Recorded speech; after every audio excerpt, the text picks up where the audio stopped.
But let me just stress, Sweden is a creepy and, in my opinion, kind of, I don't know, I don't want to say, they have a weird kind of frail elitist racism about their country. So there was some tweet, I think, it may have been, I don't have it pulled up, but I think it was ASAP's mom saying Sweden is racist. Let me just end this video by saying, unequivocally, in my opinion, Sweden is racist. It is extremely, extremely racist. Extremely racist. One of the most racist places I've ever been to.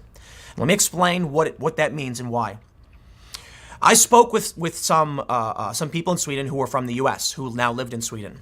And they said, Swedes think they're better than everyone else, but they pretend they're not because that's part of the elitism.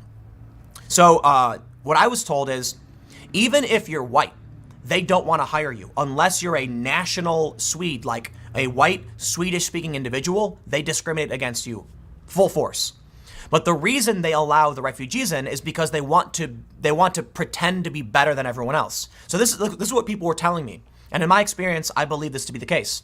The reason they have so many refugees and migrants coming into Sweden, because the Swedes like to put on this air where they're like, look at all the good we're doing. We're so much better than everyone else.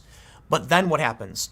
They put all of these refugees and migrants into their own neighborhoods, basically isolating them, and they treat these people like migrants, even though many of them were born in Sweden. So one of the things we encountered when I went to Sweden a couple of years ago was that you have teenagers and people in their early 20s who were born in Sweden from Somali parents, and they are called migrants colloquially by people in Sweden, even though they were born there.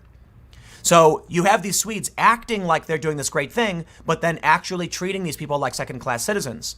Then it's hard for them to get a job.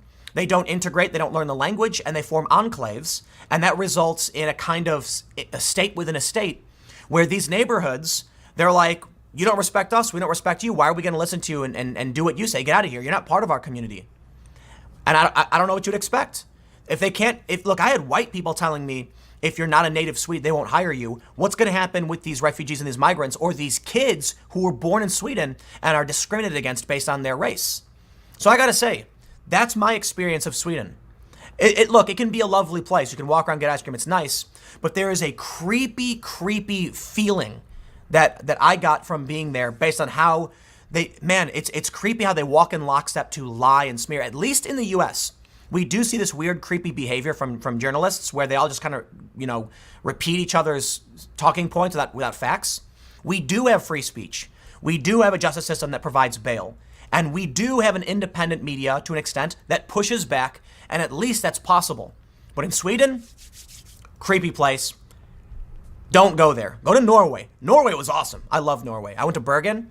Amazing. Ridiculously expensive though, so keep that in mind. It was like $50 for fish and chips. I kid you not.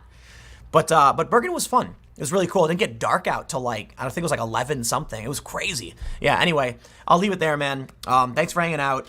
I hope ASAP Rocky gets out. He seems like a good dude. The video I saw with him, I'm definitely on his side on this one. But you know what? I'm an American, so I'm biased.